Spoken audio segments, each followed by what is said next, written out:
bagaimana teknologi organik NASA, ya, standar operasional, ya, prosedur budidaya padi dengan teknologi NASA.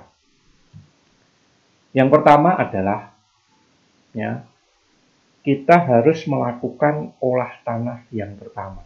Itu standar operasional yang pertama. Biasanya petani-petani kita, ya, itu kalau melakukan olah tanah itu hanya sekali. Ya, ada istilah kalau di Jawa itu dahler, dibedah, diler, ditanami atau ditanami. Ya, kalau pengen hasil yang optimal, ya, pengolahan tanah ini sebaiknya sampai 2 kali. Yang pertama ini umur 25 sampai 30 hari sebelum tanam kita lakukan olah tanah. Ya, olah tanah yang pertama. Nah, kita cari lahan yang lokasinya subur dengan pH yang cocok untuk padi. Ini adalah 5,5 sampai 6. Ini cocok. Nanti kalau di bawah itu bisa ditambah dengan menaburkan dolomit untuk meningkatkan pH, atau dengan menggunakan dolomit ditambah dengan supernasa atau supernasa granul. Kemudian irigasi dan drainase ini juga harus diatur, apalagi di musim hujan. Kemudian tanah dibajak, digaru, ya, seperti ini. Dengan kedalaman berapa? Dengan kedalaman olah tanah yang pertama yang harus dalam kurang lebih 30 dan sampai 40 cm. Ya, dengan cara dibajak dengan menggunakan ini bajak singkal kalau di Jawa itu namanya. Ya. Kemudian pada saat pengolahan tanah yang pertama ini kondisi tanah ini macak-macak. Ini standar operasional yang pertama. Ya. Kemudian yang kedua, ya, pembajakan ini baik menggunakan traktor atau kalau yang tradisional itu masih menggunakan kerbau ataupun sapi, itu silakan. Tapi yang paling banyak ini adalah menggunakan traktor. Ya, kalau lahannya luas. Ya. Kemudian, ya, pada saat pengolahan tanah yang pertama ini dengan tabur dolomit seperti ini, kemudian bisa kalau mau pakai pupuk dasar, ya, biasanya ini TSP yang diberikan, ya, di olah tanah yang pertama. Tapi biasanya dengan menggunakan dolomit ditaburkan pada saat pembajakan dan juga penggaruan di sini. Kemudian SOP yang kedua, ya, sambil menunggu olah tanah kita rendam benih. Nah, sambil tunggu olah tanah kita rendam benih, ya. Sambil menunggu nanti penanaman kita rendam benihnya. Perendaman benih ini dengan menggunakan apa? Dengan menggunakan POC NASA. Ya, fungsi dari POC NASA ini adalah kenapa harus direndam dengan POC NASA? Ini untuk memecah dormansi. Ya, untuk memecah dormansi supaya benih ini nanti mudah cepat berkecambah. Nah, direndam dengan air garam, ya, fungsi dari air ini supaya nanti benih-benih yang terapung, ya, dengan air garam dan POC NASA, benih yang terapung ini biasanya benih yang kurang bagus, benih yang apa ya istilahnya kempes, ya, tidak bagus kalau untuk ditanam. Nah, benih-benih yang terapung ini diambil, ya, ini diambil, dibuang, jangan diikutkan dalam persemaian. Nah, ini perendaman benih. Kemudian SOP yang ketiga, ya, ini di persamaian. Ya, setelah benih tadi direndam, muncul benih, ya, bertambah. Ini kemudian disemaikan. Nah, penyemaian bisa dengan menggunakan ini, ya, ditebarkan atau dengan menggunakan nampan seperti ini. Biasanya yang pola-pola dengan sistem seri, ya, pola seri ini disemaikan di nampan seperti ini nanti akan memudahkan untuk apa ya dalam penanaman, ya. Kemudian, ya, benih yang digunakan kurang lebih per hektar ini butuh 25 sampai 30 kg. Nah, ini tergantung nanti cara tanamnya, ya. Kemudian buat bedengan semai, ya, ini bedengan semai seperti ini. Biasanya bedengan ini sebelum ditaburkan ini ditaburkan supernasa kurang lebih 20 gram per meter persegi, kemudian SP36 10 gram per meter persegi. Nah, benih ditebarkan dengan ukuran kurang lebih berapa? 50 sampai 75 gram per meter persegi atau kurang lebih 2 genggam ditabur. disebarkan. Seperti itu. Nah, kemudian pada saat persemaian, ya, ini perlu diwaspadai hama tikus, ya, kemudian wereng, ada pengerek batang. Nah, untuk mengantisipasi wereng dan pengerek batang, biasanya di umur 7 dan 14 hari, atau umur 10 sampai 14 hari ini bisa disemprot sekali atau 2 kali dengan menggunakan BVR dan POC-NASA. Salah satunya BVR ini untuk mengendalikan antisipasi serangan wereng dan pengerek. Untuk hama tikus ya ini bisa dibuat dengan plastik, ya, dilingkari dengan plastik, ini waspada, ya. Kemudian selanjutnya standar operasional yang keempat, ya, setelah dipersemian, ya, kurang lebih 4 hari, ya, 4 hari benih bibit mau ditanam, ini dilakukan olah tanah yang kedua. Nah, olah tanah yang kedua, ya, ini, ya, tanah dibajak, ya, tidak perlu dalam-dalam, kurang lebih sedalam 20 sampai 30, ya, dibajak, kemudian digaru, diler seperti ini sampai halus, tanah diratakan sampai berlumpur seperti ini, ya. Nah, pada saat olah tanah yang kedua, nah ini Supernasa, kemudian Glio, ya, atau Supernasa granul ini bisa ditaburkan di sini, dimasukkan di olah tanah yang kedua ini. Atau kalau tidak, nanti granul bisa diberikan di pemupukan yang pertama. Nah, ini. Kebutuhan untuk granul 50 sampai 100 kg per hektar. Kemudian kalau Supernasa ini kurang lebih 3 sampai 6 kg per hektar. Dan Glio bisa kurang lebih sekitar 1 sampai 2 kg per hektar. Ya. Kemudian setelah dilakukan olah tanah yang kedua, ya, diratakan, dihalus, ya, ini nggak usah diairi, ya, kurang lebih sampai 0 sampai 55 hari, ya, sampai tanam, ya, pada saat tanam. Kemudian disiapkan bibit, ya, bibit, ya, standar operasional yang kelima, kita menyiapkan bibit. Bibit dicabut. Kalau di tempat kami istilahnya adalah dengan cara daud, ya, didaud, atau kalau pakai nampan seperti ini, polasri, ya, ini lebih mudah, ya. Ini hati-hati, ya, pada saat pencabutan bibit di persemaian atau saat daud, ini jangan sampai akar ini terputus, ya. Kemudian biasanya kalau daud ini biasanya malah tanahnya itu dibersihkan. Ini sebenarnya kurang bagus. Sebaiknya nggak usah dibersihkan, tapi berat bawahnya itu. Ya, ini memang ada kelebihan, ada kekurangan, ya. Kemudian vigor bawah, ya, ini kuat. Kemudian usahakan cari bibit yang pertumbuhannya seragam.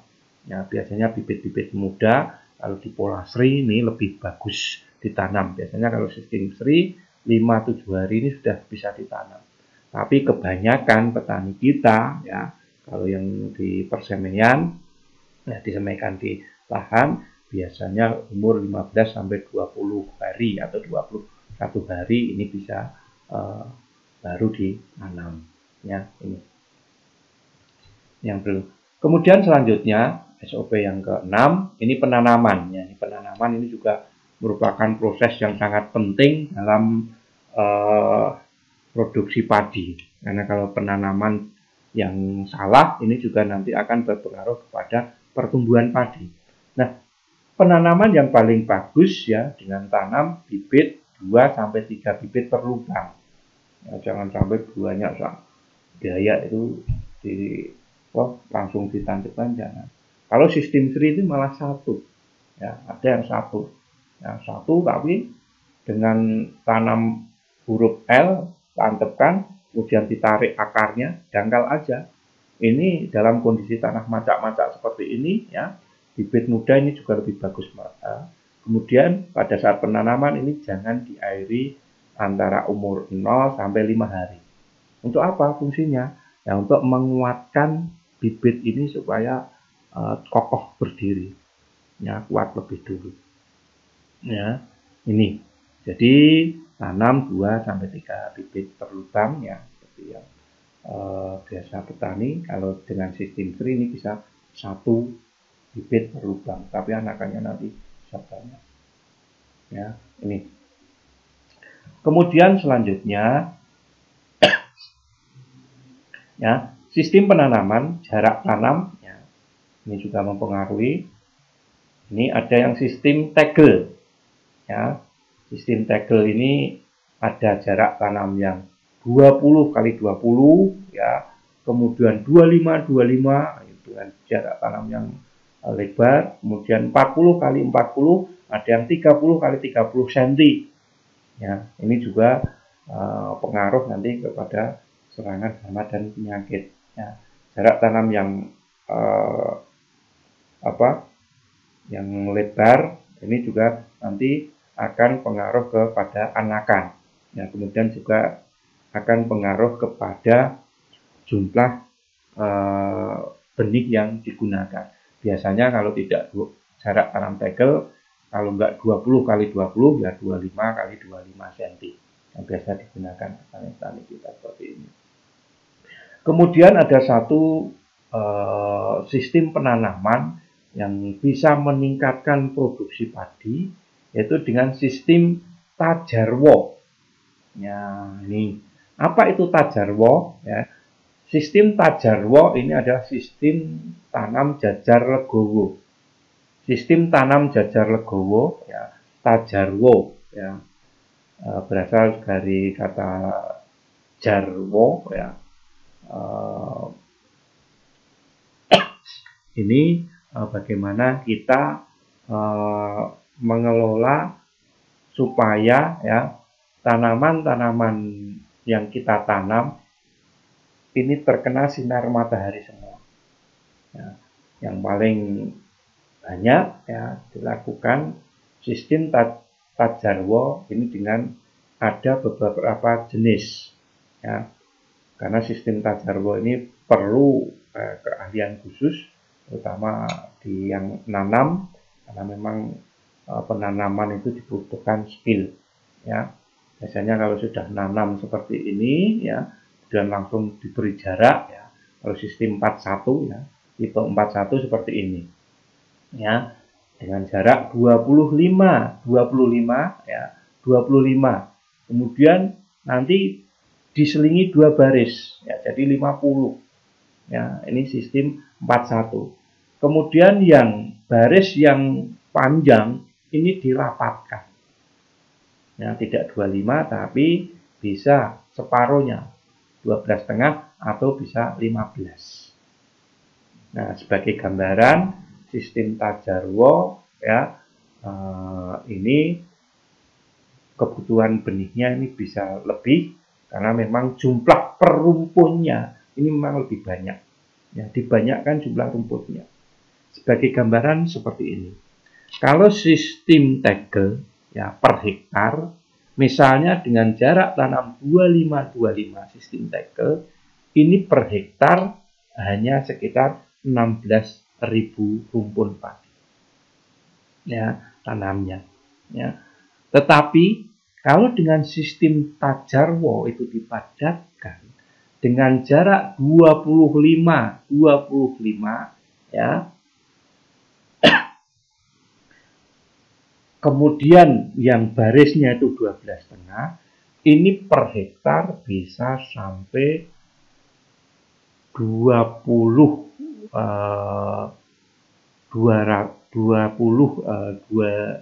ribuan per rumpun ya, 22.000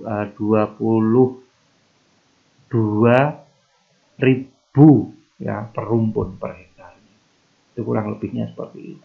Jadi lebih banyak dengan sistem tajar ya.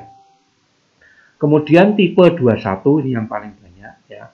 Harapannya sistem tajarwo ini supaya ya sinar matahari ini bisa masuk semua ya. Kita mengakali ya dengan sistem tajarwo ini supaya padi ini ditanam di pinggir semua. Karena kalau kita tahu anakan yang paling banyak ini biasanya yang di pinggir, karena proses fotosintesisnya berjalan sempurna, asimilasinya berjalan sempurna, ya, sinar matahari bisa masuk. Ya, sistem Tajarwa ini bisa mensiasati, ya, dengan jarak yang paling renggang seperti ini, ya, ini diharapkan sinar matahari bisa masuk. Nah, ini yang paling super adalah Legowo 21 seperti ini, ya, ini seperti ini. Ini sinar matahari masuk, ya. Ya, ini tipe Tajarwa yang umum digunakan, ya. Ini yang super, ini tipe Legowo 21, yaitu setiap 2 baris tadi, ya, diselingi 1 baris yang kosong dengan lebar 2 kali jarak tanam. Dan pada jarak tanam dalam baris yang panjang ini diperpendek menjadi setengah jarak tanam dalam baris. Ya. Kalau sistem jajar Legowo 41, ya, setiap 4 baris tanaman padi ini diselingi dengan 1 baris kosong dengan lebar 2 kali jarak tanam. Dan untuk jarak tanam tanaman padi di pinggir menjadi setengah jarak tanam di baris, ya, itu tadi. Nah, kelebihan sistem Tajarwa ini banyak, ya. Ini salah satunya bisa meningkatkan produksi karena apa? Karena sinar matahari bisa masuk. Kemudian juga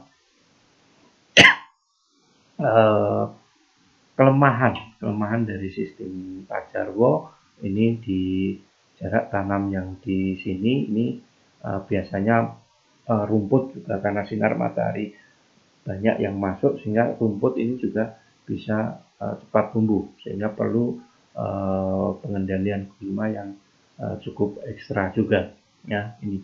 Tapi diharapkan dengan sistem Tajarwa ini pertumbuhan tanaman akan sempurna karena fotosintesisnya terjadi, ya. Insya Allah anakannya juga akan banyak.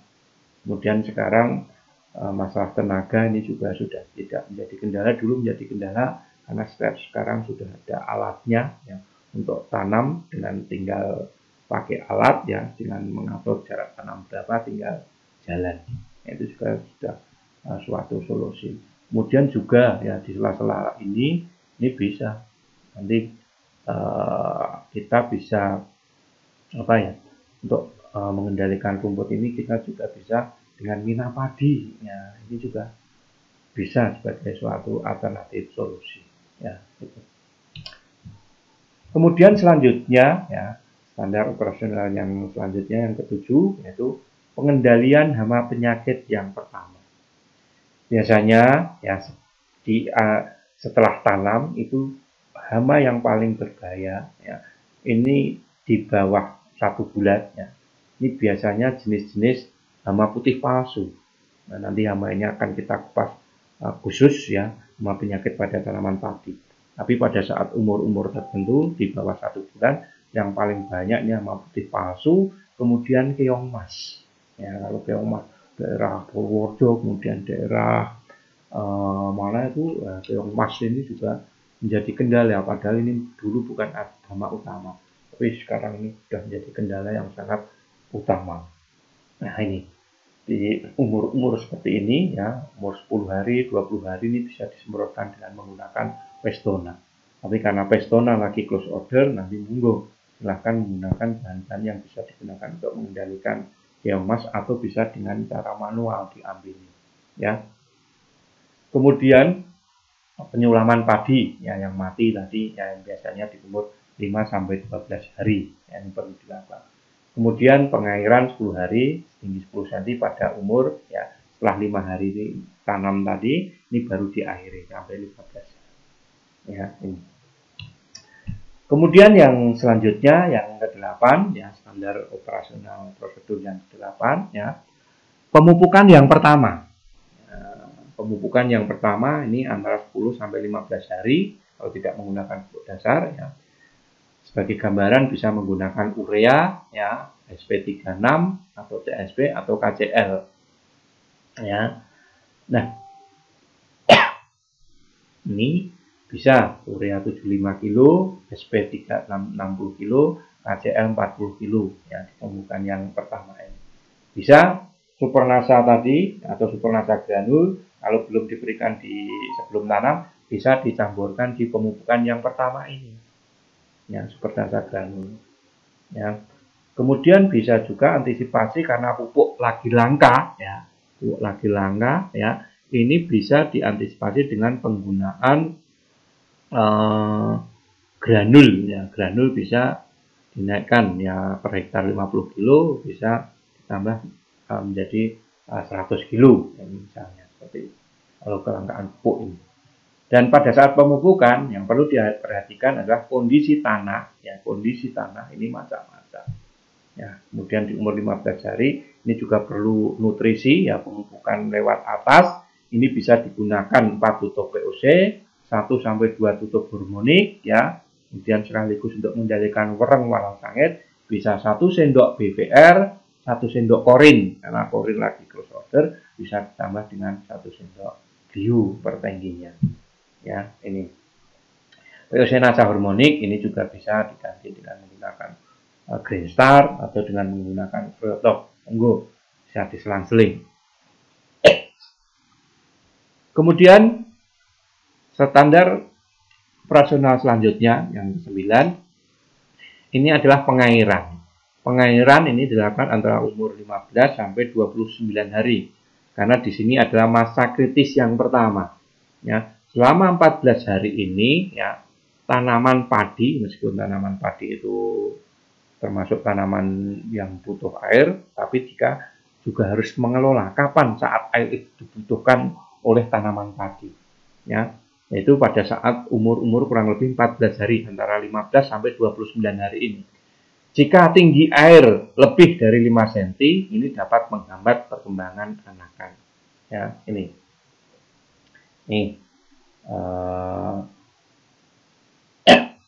Jika tinggi airnya itu kurang dari 5 cm, ya, ini bisa menghambat pertumbuhan anakan masa kritis pertama ini. Ya, tingginya itu harus lebih dari 5 cm. Karena ini pada saat umur segini ini butuh air untuk apa? Untuk pembentukan anakan. Jadi tinggi air harus di atas 5 cm. Ya, bisa 7 cm, bahkan bisa sampai 10 cm. Ya. Tapi di musim kemarau ini, ya, tadi saya katakan irigasinya juga harus diperhatikan karena kita sudah mengatur air, tapi pas debit hujan tinggi ini terendam. Kalau terendam ini juga bisa menyebabkan tanaman padi kita ini bisa mati. Ya, jadi pengairan ini sangat-sangat penting. Kemudian selanjutnya di umur 1 bulan atau 30 hari ini dilakukan penyiangan yang pertama.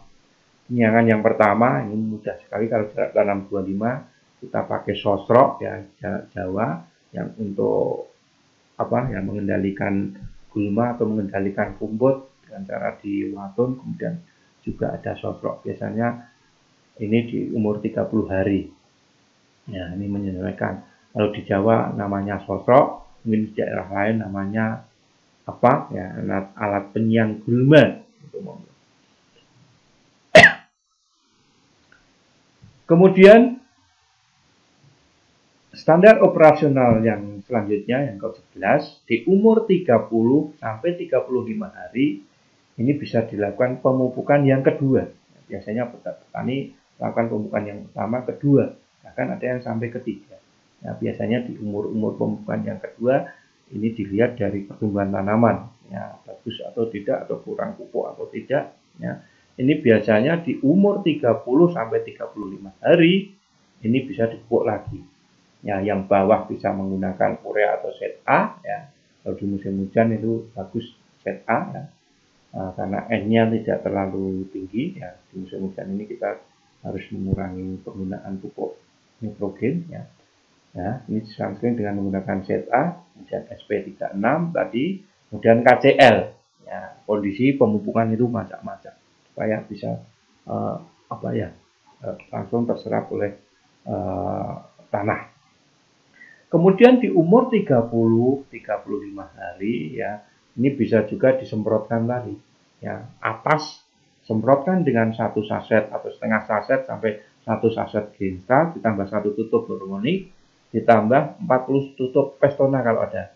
Tapi kalau Pestona lagi close order, ini bisa diganti dengan menggunakan BVR. Ini untuk apa? Untuk mengantisipasi pengerek batang, kemudian wereng. Ya, ini.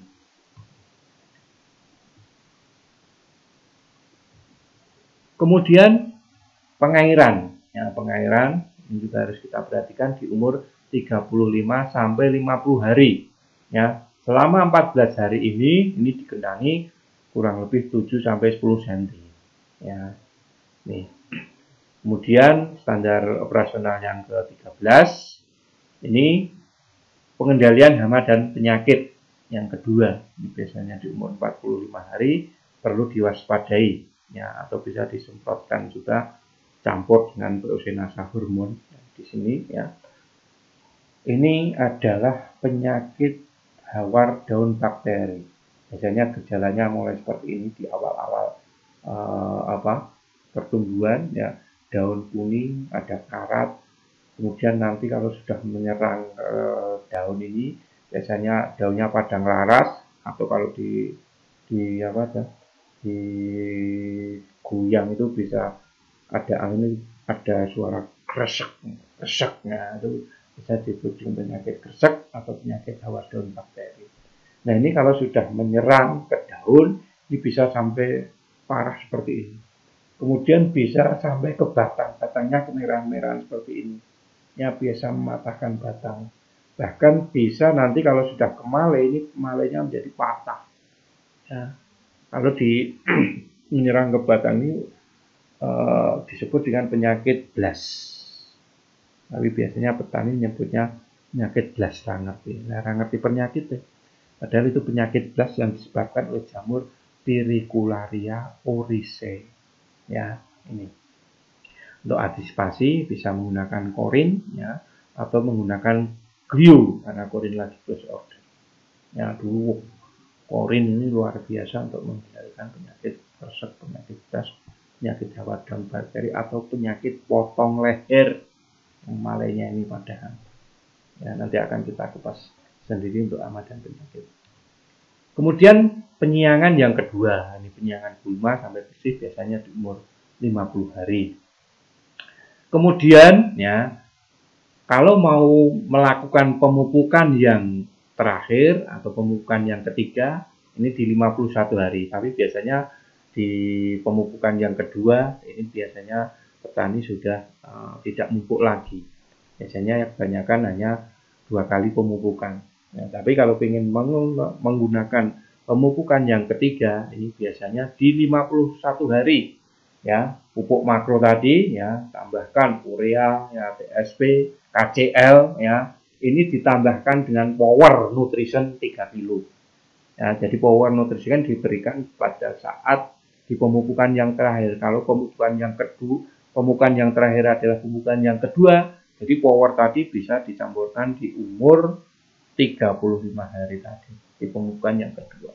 Tapi kalau dilakukan pemupukan yang ketiga ya, ini power ini ditambahkan di umur ini ya 51 hari pas nanti akan mau menjebrol ya. Ini kondisi tanah macak-macak, pertahankan kurang lebih 5 hari. Kemudian semprotkan 6 tutup peosinasa, 2 tutup hormon, dan 1 sendok BVR, 1 sendok biu ya, untuk mengendalikan penyakit walang sangit ya, kemudian pengerek batang, kemudian juga penyakit kresek atau hawar daun bakteri ya, sama walang sangit, pengerek batang, kemudian penyakit kresek, hawar daun bakteri, dan juga potong leher. Kemudian selanjutnya ya, ini pengairan. Pengairan ini penting banget ya, ini di umur 56 hari. Karena ini pengairan adalah masa kritis yang kedua ya. Pengendangan air setinggi 10 cm ya, ini sampai masa berbunga serempak dan gabah berisi penuh. Ini air harus tersedia karena itu pengisian bulir ya, supaya bunganya bisa serempak dan gabah bisa berisi. Ini masa kritis yang kedua. Jika kekurangan air pada masa ini dapat melemahkan pembentukan male dan pembuahan sehingga dapat menyebabkan hampa. Male menjadi kopong. Ya, ini harus diperhatikan. Pengairan juga penting. tidak hanya nutrisi, tapi pengairan juga sangat penting. Masa kritis yang kedua. Tadi masa kritis yang pertama di umur 15 sampai 29 hari, 14 hari untuk pembentukan anakan. Kalau ini untuk bunga serempak dan pengisian bulir tadi, ya, supaya terisi penuh. Ya. Kemudian selanjutnya pengendalian hama penyakit yang ketiga di antara umur 60 sampai 60 hari. Ini juga perlu diwaspadai kalau ada ini serangan persek, blast, wadon bakteri seperti ini, ya. Ini bisa disemprotkan lagi dengan menggunakan korin atau menggunakan bio. Atau bisa juga menggunakan GC. Ya, yang pernah kita kupas bersama, GC. Yang untuk ketek bau badan, karena di gereja itu ada kandungan sulfurnya. Ini juga bisa digunakan untuk mengendalikan jamur. Nah, di umur 60 sampai 60 hari, ya, terutama 60 hari, waspada hama tikus. Ini masih perlu diwaspadai. Tapi tikus, ya, ada beberapa mitra, ya, bisa menggunakan 1 kg cabai ditambah 1 botol Restona dulu, ya, 1 botol aero campur dalam 3 liter air, kemudian diambil 4-5 tutup per tangki, semprotkan keliling, jangan ke atas tapi keliling. Alhamdulillah ini bisa mengurangi serangan tikus. Tapi karena produk-produk ini semuanya lagi close order, monggo untuk mengendalikan tikus bisa dikoordinasikan dengan warga setempat, mungkin dengan Probioam atau dengan emposan, ya, tapi tikus itu semakin dikerobyok malah tidak semakin sedikit, tapi malah semakin merajalela. Karena memang tikus itu hewan yang sangat luar biasa, adaptasinya juga sangat-sangat luar biasa. Ya, ini. Kemudian selanjutnya, ya, panen. Standar operasional yang terakhir, yang 18, ini panen. Nah, sebelum panen ini sawah dikeringkan paling tidak 15 sampai 20 hari. Ya, ini. Lakukan pemanenan yang benar-benar tua. Ini panen ini sesuai dengan varietas. Apakah varietasnya itu varietas padi umur pendek atau umur panjang, tergantung varietasnya. Nah, cirinya biasanya, ya, setelah bunga serempak ini umumnya 1 bulan ini bisa dipanen. 33 sampai 36 hari sesudah berbunga rata umumnya padi telah siap dipanen. Dan yang biasa jadi patokan, ya, daun bendera ini sudah menua kuning, ya, sebagian batang kering kecoklatan, warna gabah kuning cerah, kerontokan gabah kurang lebih 25 sampai 30% kalau diremas dengan tangan. Ya. Tapi, ya, ini tidak bisa jadi patokan untuk tanaman padi yang menggunakan teknologi NASA. Karena apa? Karena daun benderanya, ya, daun benderanya ini yang menggunakan NASA ini biasanya masih hijau seperti ini. Ya, tidak kuning. Ya, kuning sedikit tapi banyak hijaunya, masih hijau. Karena sehingga apa? Proses fotosintesis sempurna, pengisian bulir ini juga sangat sempurna.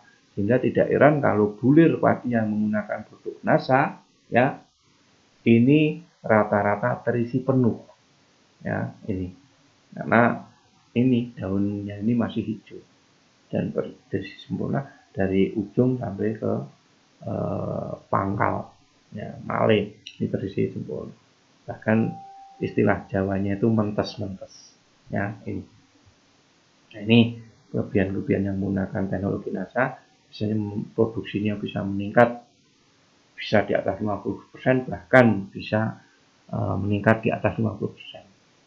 Dengan pola seri bisa mengurangi, ya, bibit bisa kurang, tergantung pengen tanam seperti apa. Kalau dengan sistem seri ini bisa mengurangi bibit, kemudian dengan tajarwo ini bisa menambah bibit. Kemudian air irigasi, ya, ini bisa berkurang, kemudian pupuk kimia perlahan-lahan ini bisa kurangi dan nanti bisa kita tiadakan. Ya, biasanya menggunakan teknologi NASA ini berasnya ini lebih enak, kemudian lebih lebih pulen, ya. Salah satu yang menggunakan produk NASA ini, ya, daun benderanya masih hijau seperti ini, ya. Tapi pengisian gulirnya itu luar biasa. Ya, ini.